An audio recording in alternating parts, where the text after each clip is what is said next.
এই ভিডিଓରେ ଆମେ ବିଦ୍ୟୁତ ଲେପନ ବା ଇଲେକ୍ଟ୍ରୋପ୍ଲେଟିଂ ବିଷୟରେ ଆଲୋଚନା କରିବା।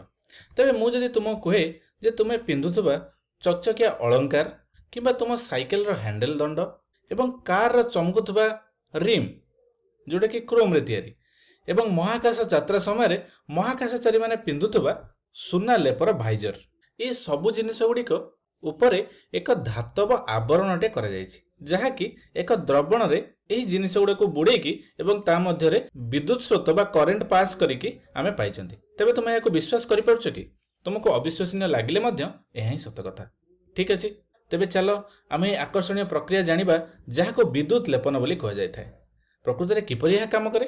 ତେବେ ବିଦ୍ୟୁତ ଲେପନ ହେଉଛି ବିଦ୍ୟୁତ ବ୍ୟବହାର କରି ଗୋଟିଏ ଧାତୁକୁ ଅନ୍ୟ ଏକ ଧାତୁ ଉପରେ ପତଳା ସ୍ତର ସହିତ ଆବରଣ କରିବା ପ୍ରକ୍ରିୟା।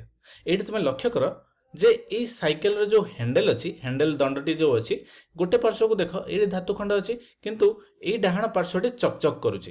ଏହାର ଅର୍ଥ ୟା ଉପରେ ଆମେ ଏକ ଧାତବ ଆବରଣ ବା ଧାତୁର ଏକ ପତଳା ସ୍ତର ସହିତ ଆବରଣ କରାଇଛନ୍ତି, ଯାହାଫଳରେ ଇଏ ଚକଚକ୍ କରୁଛି। ତେବେ ଏହି ପ୍ରକ୍ରିୟାକୁ ଆମେ ବୈଦ୍ୟୁତିକ ବିଶ୍ଳେଷଣ ବୋଲି କୁହାଯାଇଥାଏ। ତେବେ ଏହି ବୈଦ୍ୟୁତିକ ବିଶ୍ଳେଷଣ ପ୍ରକ୍ରିୟା କିପରି ଭାବରେ କାମ କରେ? ମୂଳତଃ ଏହି ପ୍ରକ୍ରିୟା ଯେଉଁଠାରେ ବିଦ୍ୟୁତ ପ୍ରବାହ ଦ୍ୱାରା ଏକ ରାସାୟନିକ ପ୍ରତିକ୍ରିୟା ହୋଇଥାଏ, ସେଇଠି ବୈଦ୍ୟୁତିକ ବିଶ୍ଳେଷଣ ହୋଇଥାଏ। ସାଧାରଣତଃ ଆମେ କହିପାରିବା ଯେ ଏହା ଏକ ପ୍ରକ୍ରିୟା ଯେଉଁଥିରେ ବିଦ୍ୟୁତ ସ୍ରୋତ ପ୍ରବାହିତ କରି ରାସାୟନିକ ପ୍ରତିକ୍ରିୟାକୁ ସଞ୍ଚାଳିତ କରେ। କିନ୍ତୁ ଆମେ ଏପରି କାହିଁକି କରିବାକୁ ଚାହିଁବା? ଗୋଟିଏ ଧାତବ ବସ୍ତୁକୁ ରାସାୟନିକ ଦ୍ରବଣରେ ବୁଡ଼ାଇ ତାହା ଉପରେ ଅନ୍ୟ ଧାତୁର ସ୍ତର କାହିଁକି ଚଢ଼ାଯାଏ? ଏହା କ'ଣ ଏଥିପାଇଁ ଯେ ଆମ ପାଖରେ କିଛି କାମ ନାହିଁ, ଆମେ ବସିକି ଗୋଟେ ଧାତୁ ଉପରେ ଆଉ ଗୋଟେ ଧାତୁର ଆବରଣ କରିବା? ନା, ଏହାର ଦୁଇଟି ପ୍ରମୁଖ କାରଣ ଅଛି। ପ୍ରଥମତଃ, ଆମେ ଗୋଟେ ବସ୍ତୁକୁ ଅଧିକ ଭଲ ଦେଖାଇବା ପାଇଁ ବା ଅଧିକ ସୁନ୍ଦର ଦେଖାଇବା ପାଇଁ, ଉଦାହରଣ ସ୍ୱରୂପ ସମ୍ପୂର୍ଣ୍ଣ ସୁନାରେ ତିଆରି କରିବା ପରିବର୍ତ୍ତେ ଅଳଙ୍କାର ଉପରେ ସୁନାର ଲେପ ଦିଆଯାଇପାରେ, କାରଣ ଆମେ ଜାଣିଛନ୍ତି ସୁନା ବହୁତ ଦାମୀ ଅଟେ। ତେବେ ସେଇଭଳିଆ ପିତ୍ତଳ ତିଆରି ଅଳଙ୍କାରକୁ ଅଧିକ ଆକର୍ଷଣୀୟ ଦେଖାଇବା ପାଇଁ ସୁନା କିମ୍ବା ରୂପାର ଲେପ ଦିଆଯାଇପାରିବ। ଏଇଠି ଦେଖ, ଲେପ ଦିଆଯାଇନଥିବା ଅବସ୍ଥାରେ ଏମିତି କିଛି ଧାତୁଟି ଦେଖାଯାଉଥିଲା ଏବଂ ସୁନାର ଲେପ ଦେଇଦେଲା ପରେ ତାହା କିଛି ଏମିତି ଚକଚକ୍ ଦେଖାଯାଉଛି। ଏବଂ ଏହା ତ ଥିଲା ପ୍ରଥମ କାରଣ। ଦ୍ୱିତୀୟ କାରଣ କ'ଣ? ଏବଂ ଦ୍ୱିତୀୟ କାରଣ ହେଉଛି ଯେ ଯେଉଁ ଆବରଣ ଆମେ ଦେଉଛନ୍ତି ତା ତଳେ ଥିବା ଧାତୁକୁ ସୁରକ୍ଷା ଦେବା ପାଇଁ। କାରଣ ଆମେ ଜାଣିଛନ୍ତି ଯେ ଉଦାହରଣ ସ୍ୱରୂପ ଲୁହା ଭଳିଆ କିଛି ଧାତୁ ଯେଉଁଗୁଡ଼ିକ ଅତି ସହଜରେ କଳଙ୍କି ଲାଗିଯାଏ ଏବଂ କ୍ଷୟ ହୋଇଯାଏ, ଏବଂ ଏହି କଳଙ୍କି ଓ କ୍ଷୟ ହେବାରୁ ରୋକିବା ପାଇଁ ଆମେ ଏହାକୁ କ୍ରୋମିୟମ ଭଳି ଅନ୍ୟ ଏକ ଧାତୁ ସହିତ ଲେପନ କରିପାରିବା, ଯାହା ପ୍ରାୟତଃ କ୍ଷୟ ହୁଏ ନାହିଁ।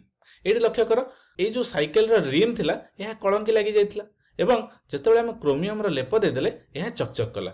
ତେବେ ଏହି ସମ୍ପୂର୍ଣ୍ଣ ବିଦ୍ୟୁତ ଲେପନ ପ୍ରକ୍ରିୟା କିପରି କାମ କରେ?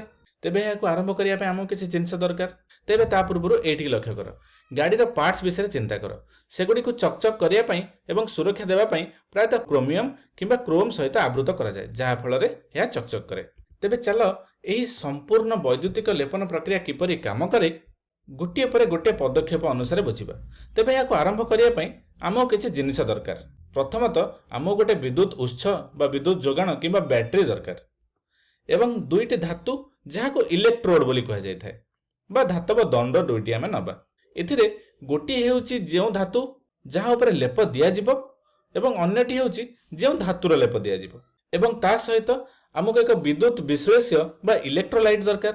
ଏହା ହେଉଛି ଏକ ଦ୍ରବ ଯାହା ବିଦ୍ୟୁତ ପରିବହନ କରେ। ତେବେ ଆମେ ଦୁଇଟି ଇଲେକ୍ଟ୍ରୋଡକୁ ଏମିତି ତାର ସହିତ ବୁଡ଼ାଇ ବ୍ୟାଟେରୀରେ ସଂଯୁକ୍ତ କରିଦେବା। ମନେକର ଆମେ ଏଠି ଗୋଟେ ଲୁହା ଚାବି ଉପରେ ତମ୍ବାର ଲେପ ଦେବାକୁ ଚାହୁଁଛନ୍ତି, ତାହେଲେ ଏହାକୁ ଆମେ କେମିତି କରିବା? ସେଥିପାଇଁ ଆମେ ଲୁହା ଚାବି ସହିତ ତାରକୁ ସଂଯୁକ୍ତ କରିକି ବ୍ୟାଟେରୀର ବିଯୁକ୍ତାତ୍ମକ ପ୍ରାନ୍ତରେ ଯୋଡ଼ିବା ଏବଂ ତମ୍ବାର ଏହି ଧାତବ ଖଣ୍ଡକୁ ଆମେ ବ୍ୟାଟେରୀର ଯୁକ୍ତାତ୍ମକ ପ୍ରାନ୍ତରେ ସଂଯୁକ୍ତ କରିବା। ତେବେ ଏହି କ୍ଷେତ୍ରରେ ଆମେ କପର ସଲଫେଟର ଦ୍ରବଣକୁ ଇଲେକ୍ଟ୍ରୋଲାଇଟ୍ ବା ବିଦ୍ୟୁତ ବିଶ୍ଳେଷ୍ୟ ଭାବରେ ବ୍ୟବହାର କରନ୍ତି, କାରଣ ଏଥିରେ ତମ୍ବାର ବା କପରର ଆୟନ ରହିଥାଏ। ତେବେ ଯେତେବେଳେ ଆମେ ଏହି ପରିପଥକୁ ଚାଲୁ କରିବା, ପ୍ରକୃତରେ ଏଠାରେ ଚମତ୍କାର ଘଟିଥାଏ, ଅର୍ଥାତ୍ ଏଠି ରାସାୟନିକ ବିଜ୍ଞାନର କାର୍ଯ୍ୟ ଘଟେ। ତେବେ ଆମେ ଜାଣିଛନ୍ତି କପର ସଲଫେଟ ଦ୍ରବଣରେ ଯୁକ୍ତାତ୍ମକ ଚାର୍ଜ ବିଶିଷ୍ଟ ତମ୍ବାର ବା କପରର ଆୟନ ଏବଂ ବିଯୁକ୍ତାତ୍ମକ ଚାର୍ଜ ବିଶିଷ୍ଟ ସଲଫେଟ ଆୟନ ଥାଏ ଏବଂ ଏହି ଆୟନ ଗୁଡ଼ିକ ଦ୍ରବଣ ଭିତରେ ସ୍ୱାଧୀନ ଭାବରେ ଗତି କରିପାରନ୍ତି।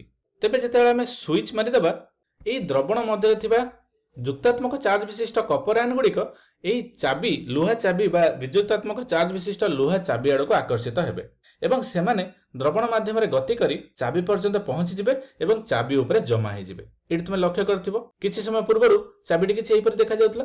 ଯେତେବେଳେ କପରର ଆୟନ ଗୁଡ଼ିକ ଏହା ଆଡ଼କୁ ଆକର୍ଷିତ ହେଲେ କିଛି ସମୟ ପରେ ଏହା ଉପରେ ଏକ ଲେପ ସୃଷ୍ଟି ହେଲା, ଯାହାକି ତମ୍ବାର ଲେପ।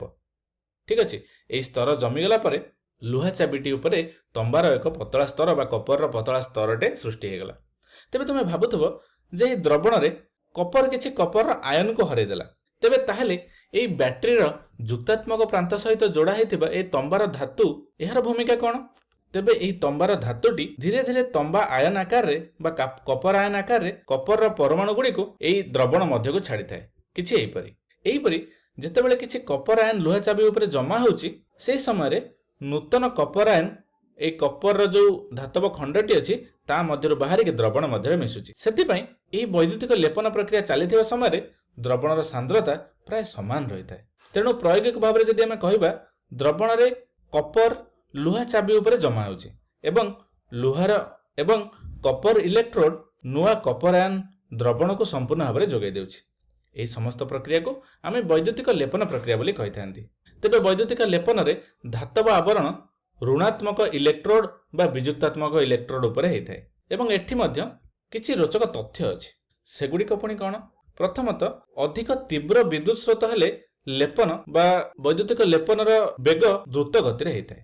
ସେହିପରି ବିଦ୍ୟୁତ ବିଶ୍ଳେଷଣ ବା ଇଲେକ୍ଟ୍ରୋଲାଇଟର ସାନ୍ଦ୍ରତା ମଧ୍ୟ ଲେପନର ଗତିକୁ ପ୍ରଭାବିତ କରେ ଏବଂ ଶୀଘ୍ର ଲେପନ ହୋଇଥାଏ। ତେବେ ଚାଲ କିଛି ସାଧାରଣ ବିଦ୍ୟୁତ ଲେପନ ହୋଇଥିବା ଧାତୁ ବିଷୟରେ ଜାଣିବା। ଉଦାହରଣ ସ୍ୱରୂପ କ୍ରୋମିୟମ ଚକଚକିଆ ଦେଖାଯାଏ। କ୍ରୋମିୟମ ଦେଖିବା ପାଇଁ ଉଜ୍ଜଳ, ଏଥିରେ କଳଙ୍କି ଲାଗେ ନାହିଁ, ଏହା କେବଳ ଖରାପ ହୋଇଯାଏ। ସେଥିପାଇଁ ଏହା ବିଦ୍ୟୁତ ଲେପନ ପାଇଁ ବହୁତ ସାଧାରଣ ଧାତୁ ଅଟେ। କିନ୍ତୁ କ୍ରୋମିୟମ ମଧ୍ୟ ଯଥେଷ୍ଟ ଦାମୀ ଅଟେ। ତେଣୁ ସମ୍ପୂର୍ଣ୍ଣ ବସ୍ତୁକୁ କ୍ରୋମିୟମରେ ତିଆରି କରିବା ଆର୍ଥିକ ଭାବରେ ଲାଭଦାୟକ ନୁହେଁ। ଏହା ପରିବର୍ତ୍ତେ ବସ୍ତୁଗୁଡ଼ିକୁ ଶସ୍ତା ଧାତୁରେ ତିଆରି କରାଯାଏ, ପରେ କ୍ରୋମିୟମର ଚକଚକିଆ ସୁରକ୍ଷାମୂଳକ ସ୍ତର ଦିଆଯାଏ।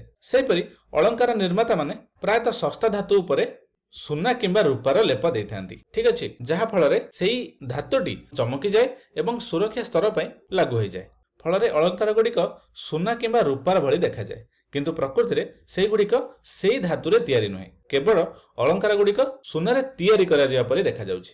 ତେବେ ଖାଦ୍ୟ ଏବଂ ଶୀତଳ ପାନୀୟର ସଂରକ୍ଷଣ ପାଇଁ ବ୍ୟବହୃତ ଟିନ୍ କ୍ୟାନ୍ ଆଉ ଏକ ମହାନ ଉଦାହରଣ।